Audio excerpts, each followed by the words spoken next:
to make short statements. One would be White House, one would be Coons, and the other one would be Britt. Good morning, everybody. On today's agenda, we have 20 nominations listed. We'll vote on 5 of them. Jennifer Mascott, Circuit Judge, Edmund LaCour, Bill Lewis, and Harold Moody to be district judges, and David Cursell for U.S. Attorney. I'm going to support all these nominees. We'll hold over the remaining nominees listed on our agenda for later consideration. Before turning to today's business, I'd like to discuss the recent flurry of outrage that's been expressed by people that are in office and out of office, but particularly because of what my Democrat colleagues have said in the indictment of FBI Director James Comey.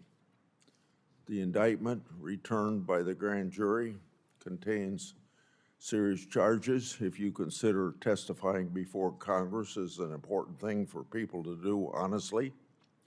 At the time of Comey's alleged conduct, my colleagues and I had active investigations. If the facts and evidence show that Comey lied to the Congress and obstructed the investigative work that we're doing, he ought to be held accountable. The rule of law requires truthfulness before Congress, and this body's constitutional oversight role demands it. Instead of acknowledging this fact and allowing the legal process to play out, as I saw over the weekend on television, some of my colleagues are warning us about the dangers of politicized justice, and that's perfectly right for them to make that warnings to us. But I think it's reasonable for us to look at the history of the last decade. I've long warned against political investigations and prosecutions and dual standards of justice. As one example, in 2023, I said, quoting myself, Attorney General Carlin signed off on prosecuting Trump for conduct similar to what Joe Biden and Hillary Clinton engaged in. 2 standards of justice in this country will turn our constitutional republic upside down. That's the end of my quote. During the FBI's Clinton email scan investigation, the FBI agreed to destroy records and laptops of Clinton's associates. After reviewing them, the FBI limited the scope of review and provided immunity agreements. Comey drafted an exoneration statement for Clinton way before the FBI even interviewed her and 6 other witnesses. And then President Obama publicly undermined the investigation before it was completed by saying, quote, "This isn't a situation in which America's national security was endangered," end quote. Now, you've heard about me reducing the Clinton Annex. Showed that Comey FBI had information related to conduct, quote, "a thorough and complete investigation," end quote. They didn't review it. That's the opposite of how the FBI treated Trump.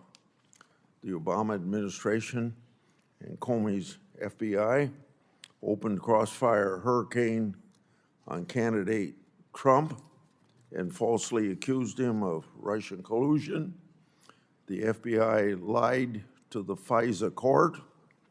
The now declassified Durham Annex, which I got declassified, said that the Clinton campaign planned to falsely tie Trump to Russia. The FBI helped them try to do it. And where was my Democrat colleagues and their outcry when the Biden administration weaponized the Justice Department to investigate the 92 political groups during Arctic frost? That's another bit of information that come from things I got declassified. For all these examples, there's been no outcry, no matter how outlandish and obvious the political infection. That's true even with state-level cases brought against Trump. In one of the partisan lawsuits launched against President Trump, a justice of the New York Supreme Court described the goal as, quote, the derailment of President Trump's political career and the destruction of his real estate business, end of quote. That's not the commentary of a media personality. That's what a sitting justice wrote in his concurrence. Democrats cheered the political arrest and prosecution of President Trump, his advisors, his friends, his lawyers, and even his valet. House Democrats impeached President Trump not once but twice. Democrats, their allies in the politicized justice system, raided President Trump's house, publicly released his tax returns, fined his companies, and stripped his business licenses. Democrats even tried to remove President Trump from the ballot in 2024 in more than one state. Now imagine that, depriving the American people from electing the candidate of their choice, a candidate ultimately elected by an overwhelming margin. They've engaged in inflammatory rhetoric about President Trump and his supporters, calling them fascists, authoritarians, racists, and worse. That's even after assassination attempts. I'm sure that in coming days, my colleagues will wax poetic about political prosecutions and Trump's revenge. That's what I heard on television over the weekend.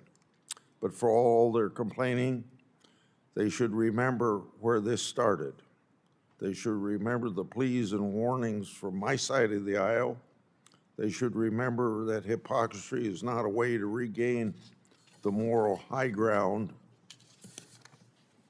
Before turning to the nominations, I'd like to briefly comment on yesterday's hearing before this committee. Despite the criticism of partisanship, we heard from victims about the devastating impact of soft on crime policies, and for those who saw the hearing as partisan, they didn't read the extremely partisan letter Democrats sent to me attacking the president's successful anti-crime policies. Mrs. Cook was one of those victims. Her grandson was murdered in D.C. And Mrs. Cook read a victim impact statement at the sentencing hearing of her grandson's killer. Afterwards, the judge looked at her grandson's killer and commented on how he'd be tortured all day listening to the headache his actions caused. That's appalling. That sort of behavior has no place in the judiciary. I have high hopes that nominees under consideration today will never dismiss a victim's pain in their courtrooms. I'm grateful to Mrs. Cook for her testimony and to President Trump for taking stories like Mrs. Cook seriously after her local leaders failed her. Violent crime must be met with strong response, and if anything, yesterday's hearing showed that. Senator Durbin. Thank you, Chairman Grassley. I've been honored to serve on this Judiciary Committee for more than 20 years. We have our differences, serious differences. You can hear them manifest in the debate on the floor as well as in the committee and on specific legislation.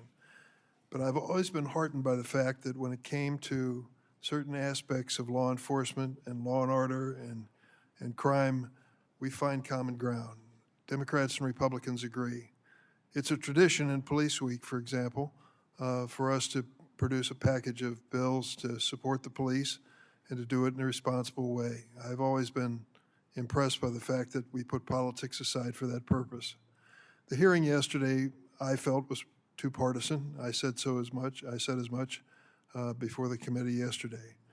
I hope that we can get back to this long-standing tradition of trying to find a bipartisan basis to fight violent crime. I do not accept the premise that if you have a Democratic mayor or a Democratic governor, you're going to be quote-unquote soft on crime. I don't believe there's evidence to support that. And there are certainly red counties, red states with crime statistics which are appalling, as well as blue states. I hope we can get back to working together. If we're going to have a discussion of that issue, though, let's make sure we tell the whole story. President Trump's budget has cut hundreds of millions of dollars in public safety funding for state and local law enforcement. That is not a political statement, that is a fact. President Trump has also diverted thousands of FBI, DEA, and ATF agents from their critical missions to carry out the president's mass deportation agenda. Not surprisingly, as reported in the press and brought up yesterday, federal drug prosecutions this year under the Trump administration have dropped to the lowest levels in decades.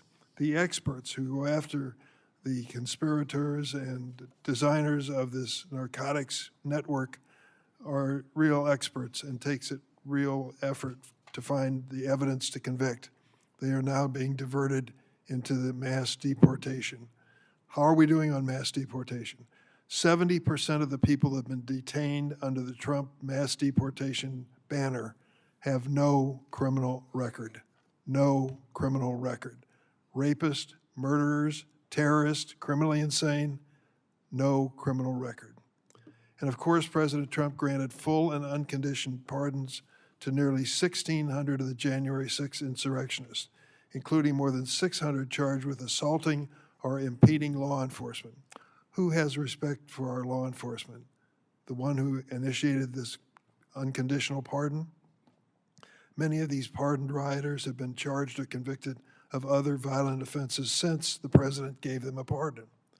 One, Jared Wise, was filmed on January 6th encouraging his fellow rioters in the Capitol to attack Metropolitan Police officers and, quote, kill them.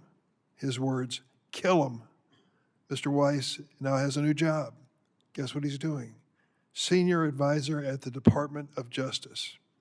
Nothing says tough on crime quite like hiring someone who participated in the assault of law enforcement officers as a leader in America's highest law enforcement agency. Instead of taking concrete actions to improve public safety, President Trump is weaponizing federal law enforcement to seek vengeance against his perceived political enemies. Acting U.S. Attorney for the Eastern District of Virginia, Eric Siebert, a Republican appointed by President Trump, did not believe there was sufficient evidence to bring criminal charges against New York Attorney General Letitia James or former FBI Director James Comey. What was the reward for this Trump nominee? He was forced to resign, and President Trump installed his former personal attorney, someone with no prosecutorial experience, to indict James Comey despite the weakness of the case. If you want a little exercise in how you pursue these matters, take a look at the Monday New York Times. There is a lengthy article trying to explain the circumstances that led to the indictment of James Comey. I read it twice, still trying to understand the muddle of information and facts that's been presented. It's no wonder that a U.S. attorney would say, I can't find the evidence to convict. Since January 20th, 2017, President Trump has shown time and again he believes the federal government exists in service of himself and his political goals. When he lost the 2020 election, President Trump tried to use the might of the Department of Justice to overturn the election results. And when he failed at that, he turned a mob loose on the Capitol. Now in his second term, he will not suffer anyone who attempts to rein in his abuses. In July, President Trump fired the acting U.S. Attorney for the Eastern District of California simply because that U.S. Attorney advised U.S. Border Patrol to comply with a federal court order. When I started asking that question of judicial nominees, will you comply with a court order? There were some members of this committee on the other side of the table who said, of course you would comply. It is in doubt, and sadly in doubt in some cases now.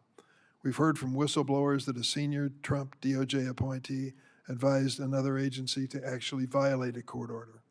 Instead of pursuing effective crime prevention, President Trump plays strongman on TV. He has deployed hundreds of troops to American cities, threatened to send more. Yesterday, he and Secretary Hegseth summoned all the major career military officers of the United States from around the world to a political pep rally at Quantico, where he said he wanted to use American cities as, quote, training grounds for the military. Think of that for a moment. Using American military to use our cities as training ground for the military. And of course, he said, we're going into Chicago very soon. I don't know if you saw the videos that portrayed what these officials are doing with the Department of Homeland Security, but marching down Michigan Avenue in full combat dress with long rifles is an embarrassment to me. That is not what America should be all about. This is dangerous and un-American. It should be imposed by every member. If it happened in your state or your hometown, you'd think twice about looking the other way. It's time for us to get together on a bipartisan basis and support the rule of law and law enforcement. The American people deserve law enforcement that serves them and is not weaponized to serve the whims of a political agenda. I yield. Yeah. Before I call on Senator Whitehouse, I'm as frustrated as you are with the fact that these bipartisan police bills that you have talked about aren't getting passed. I think if you check out, you'll find out that there's problems on your side of the aisle bringing them up. And I've even heard some members on this committee express that on the floor of the United States Senate. So maybe you and I can work together to see what we can do to break that. Senator Whitehouse. Thanks, Chairman. My comments today about FBI chiefs testifying honestly and not lying to Congress are particularly relevant in light of your opening statement. Let me start with the basic fact behind all of this, that the current FBI director pled the fifth in the matter where he ended up providing grand jury testimony. We've never had an FBI director come through this committee who had pled the fifth before. As you know, when you plead the fifth, to do it honestly, you have to have a good faith belief that your testimony would subject you to criminal liability, which meant if Patel was being honest, he had a good faith belief that his testimony would subject him to criminal liability. As that went forward, he ended up getting immunity from the government in order to testify. If this were a court, a civil court, a judge would allow an adverse inference to be drawn against the witness who had asserted the fifth. In Patel's proceedings, we were never even allowed to get to the bottom of the grand jury testimony. Why he pled the fifth, what he said, all of that was papered over as he went through this committee to confirmation. So for obvious reasons, I pursued that question, just as you would, Chairman, if the shoe were on the other foot. And I believe that Patel lied to us in the committee. He said that he couldn't share his grand jury testimony, and I'm quoting him here, because there's a court order on that case, he said. He said again, I can't go into court orders granted by the DC District Chief Judge. And then when I pressed him further, he challenged me saying, you want me to violate a court order? He then went on to say to Senator Booker that his grand jury testimony has been sealed by the Department of Justice, and I'm not allowed to discuss it here. Well, as it turns out, none of that was true. All of that was false. And we know that because the DC District Chief Judge, who he mentioned in his false statement to this committee, said, and I'm quoting the judge, July 2025, Federal Rule of Criminal Procedure 6E allows witnesses like Patel to divulge the contents of their testimony, meaning that nothing was preventing him from doing so before the committee, unquote. So it sure looks like he lied about that. So in his recent testimony, I asked him again. And now he offered the committee a new and different lie, which is that he had released the transcript already. He said, first of all, I'd love my grand jury testimony to be released. I want it made public. And then he said, I wanted the transcript released, and I will get it to you, sir, to me. I wanted the transcript released, and I will get you the transcript. He said to me, we can confirm that pursuant to my action, that grand jury testimony has been released, the transcript. He said the transcript has been released publicly. He told Senator Booker, well, I don't have the grand jury transcript. That's why I released it.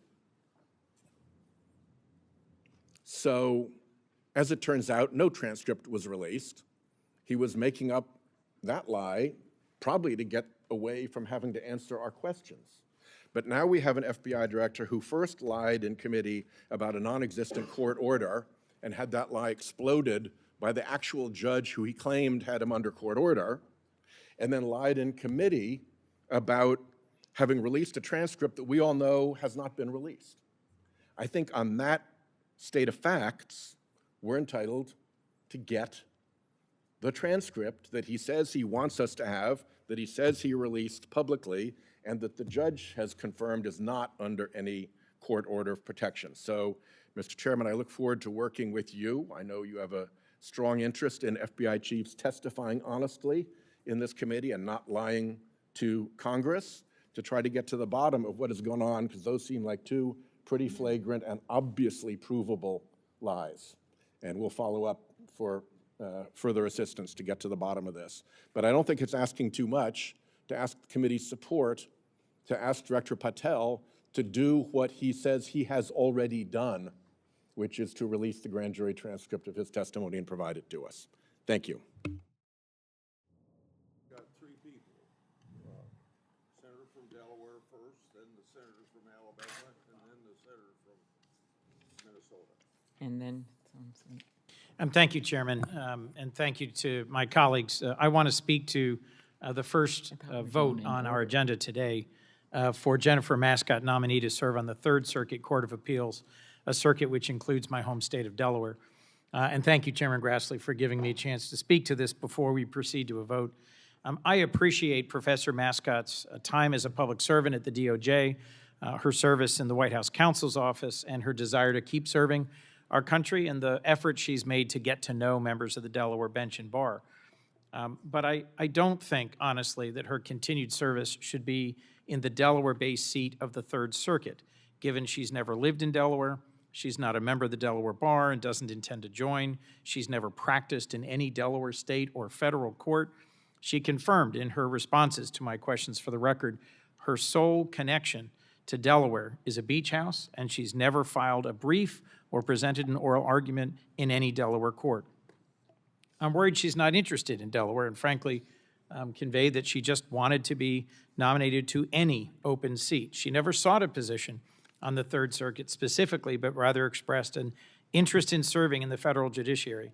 And she wasn't admitted to practice in the Third Circuit until May, just days after the White House first mentioned her name to me. There are many talented conservative members of the Delaware bar, including longtime members that Senator Blunt Rochester and I personally interviewed and recommended to the White House, who we thought were in keeping with their priorities. Yet Professor Mascott has been nominated. For our legal community, Delaware is a special place and a special bar, and this nomination is norm-shattering. Chairman Grassley, when I raised these concerns during Professor Mascott's nomination hearing, you responded with a list of nominees that you said were similarly disconnected from the states to which they'd been nominated to serve on a circuit court seat. And I could review all 7 of these, but let me just quickly reference 3. Robert Katzman, nominated to the Second Circuit, but born and raised in New York, and both New York senators supported him. Jay Bybee, nominated for the 9th, grew up in Nevada, taught at UNLV Law School, member of the Nevada Bar. Both Nevada senators supported his nomination. Allison Rushing, nominated to the 4th, born and raised in North Carolina, went to college and law school in North Carolina. Senators Tillis and Burr both supported her nomination. There's more, but I'll cut to the chase. Ms. Mascott wasn't born in Delaware, didn't go to school in Delaware, never taught or practiced in Delaware, is not a member of the bar, and neither Delaware senator supports her nomination.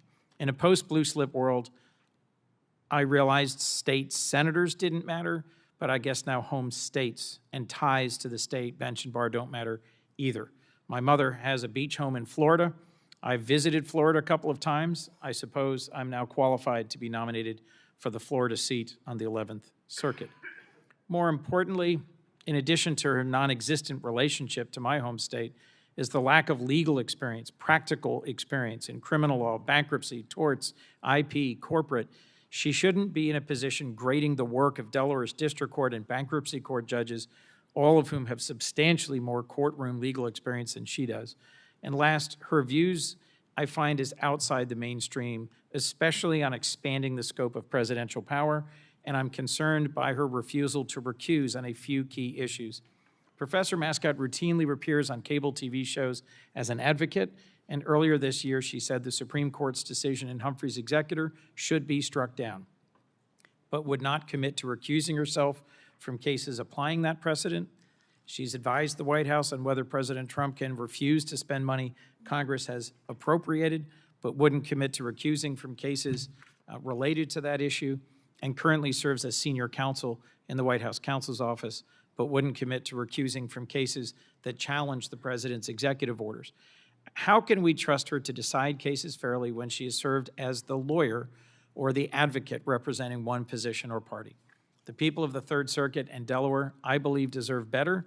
No disrespect for Professor, who is a lovely human being and has had lots of people reach out about her character and integrity, but her lack of ties to Delaware and her practice experience or lack thereof, and her positions in her confirmation hearing lead me to conclude that I should vote against her confirmation, and I urge my colleagues to do the same.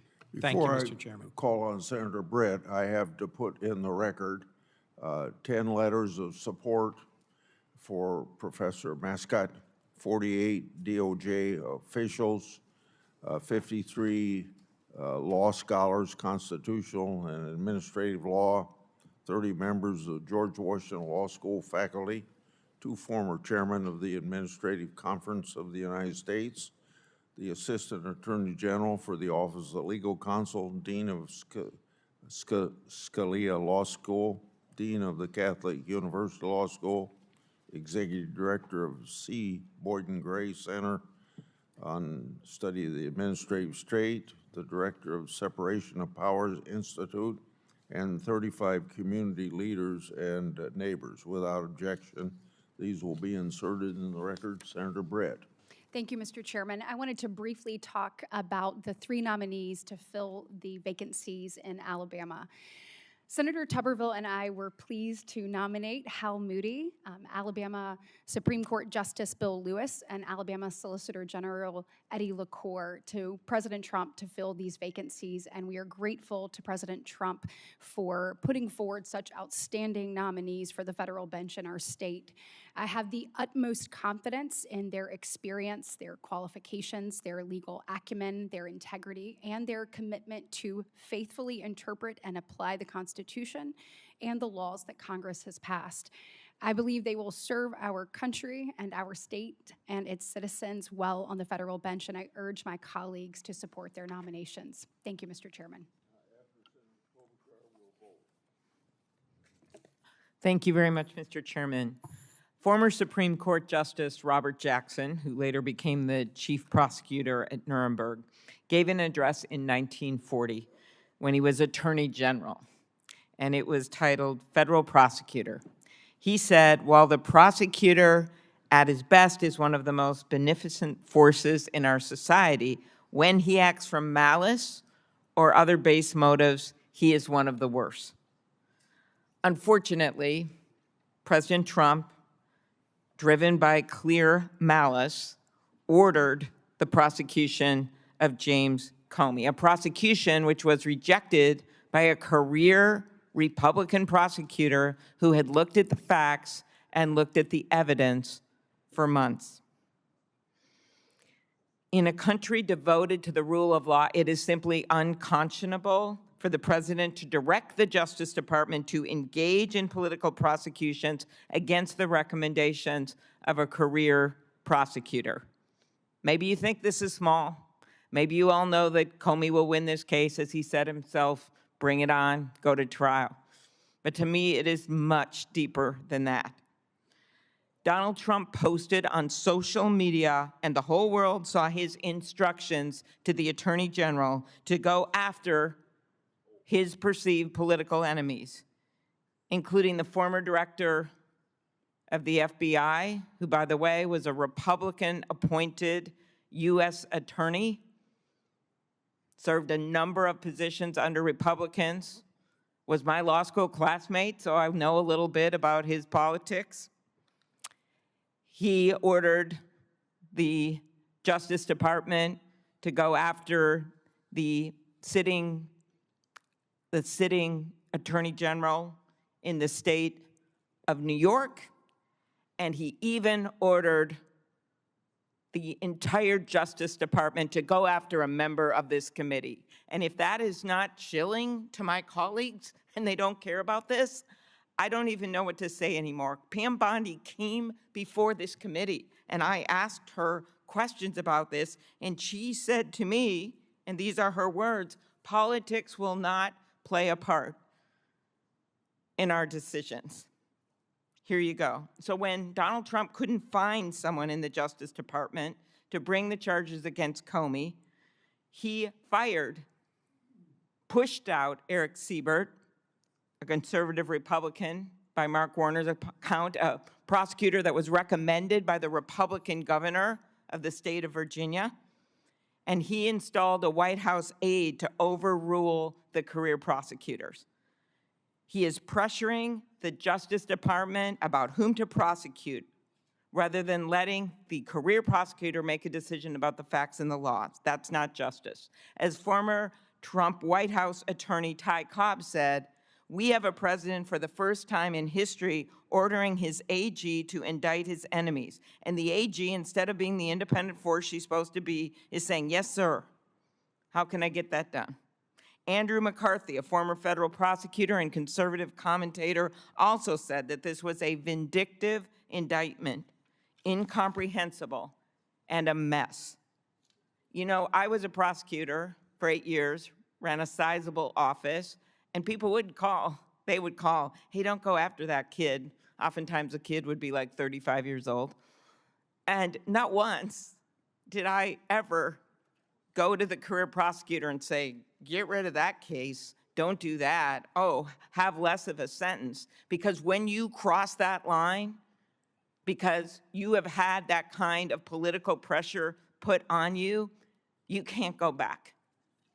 You can't go back. You took an oath to represent the government, the people, whether it's a state, whether it is the country, and not to represent, in this case, the president.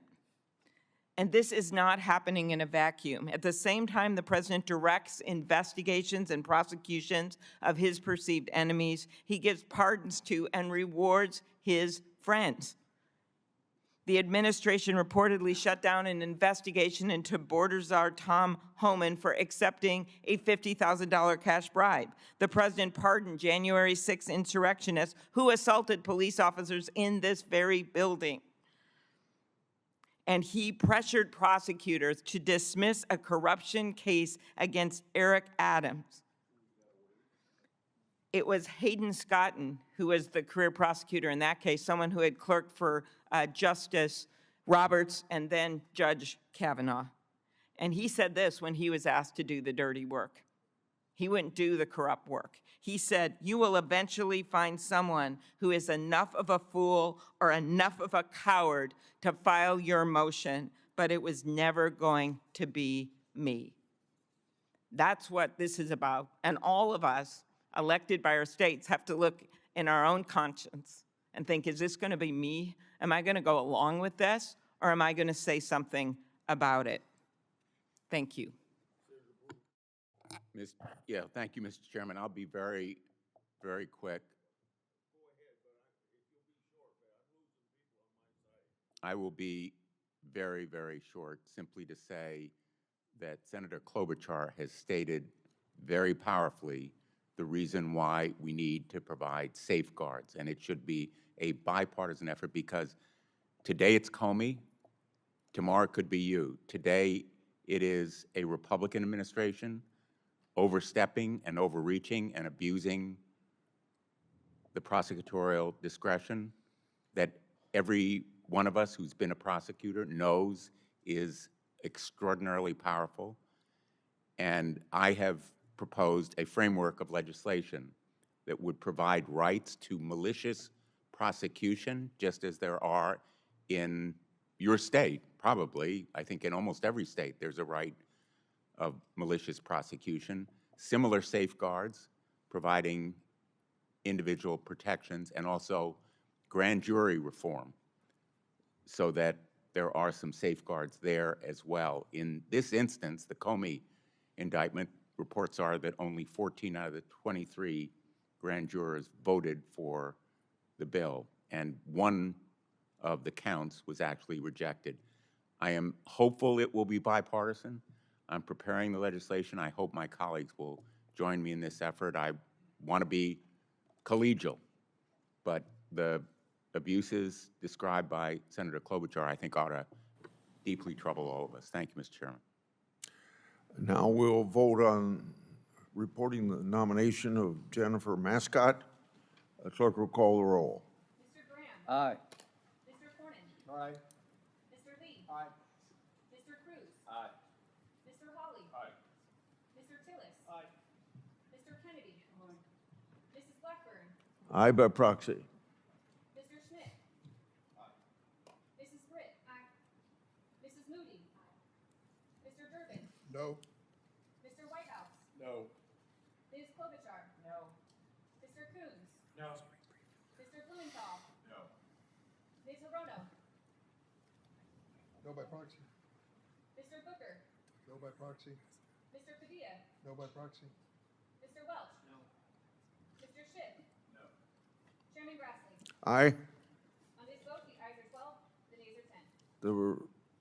The nomination will be favorably reported. Now we go to the nomination of Edmund LaCour for the clerk will call the roll. This is for the Northern District of Alabama.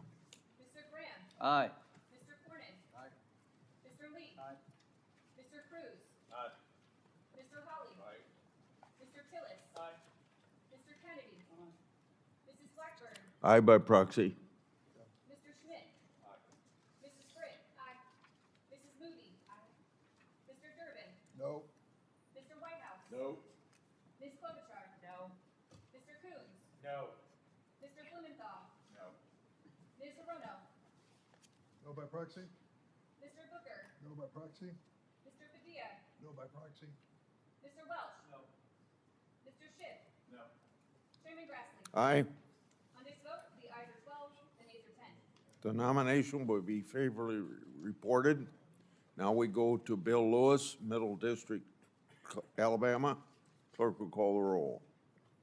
Mr. Graham. Aye. Mr. Cornyn. Aye. Mr. Lee. Aye. Mr. Cruz. Aye. Mr. Hawley. Aye. Mr. Tillis. Aye. Mr. Kennedy. Mrs. Blackburn. Aye by proxy. Mr. Schmidt. Mrs. Britt. Mrs. Moody. Mr. Durbin. Aye. Mr. Whitehouse. No. Ms. Klobuchar. No. Mr. Coons.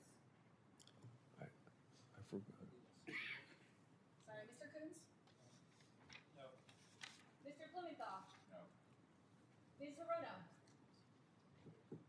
No by proxy. Mr. Booker? No by proxy. Mr. Padilla? No by proxy. Mr. Welch?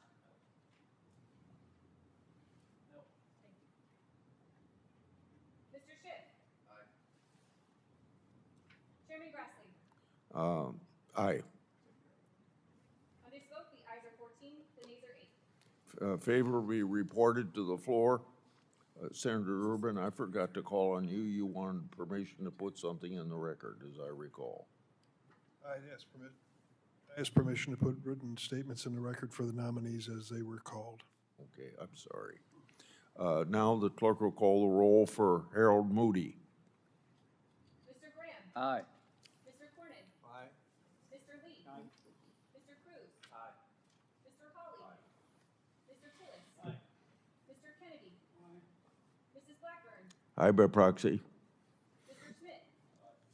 Mrs. Britt? Aye. Mrs. Moody? Mr. Durbin? Which one is this? This is Moody. Aye. Mr. Whitehouse? Aye. Ms. Klobuchar? Aye. Mr. Coons? Aye. Mr. Blumenthal? No. Ms. Hirono? No by proxy. Mr. Booker? No by proxy. Mr. Padilla? No by proxy. Mr. Welch? Aye. Mr. Schiff? Chairman Grassley? Aye. On this vote, the ayes are 18, the nays are 4. The nomination of Moody will be favorably reported. Now, David Grassley to the U.S. Attorney, Eastern District of Louisiana. Clerk will call the roll. Mr. Graham? Aye. Mr. Cornyn? Aye. Mr. Lee? Aye. Mr. Cruz? Aye. Mr. Hawley? Aye. Mr. Tillis? Aye. Mr. Kennedy? Mrs. Blackburn? Aye by proxy. Mr. Schmidt? Mrs. Britt? Aye. Mrs. Moody? Mr. Durbin? Aye. Mr. Whitehouse? Nope. Ms. Klobuchar? No. Mr. Coons? Aye. Mr. Blumenthal? No. Ms. Hirono? No by proxy. Mr. Booker? No by proxy. Mr. Padilla? No by proxy. Mr. Welch? Mr. Schiff? Chairman Grassley. Chairman Grassley? Aye. On this vote, the ayes are 14, the nays are 8. Grassley will be favorably reported. Meeting adjourned. There we go. I think it's over.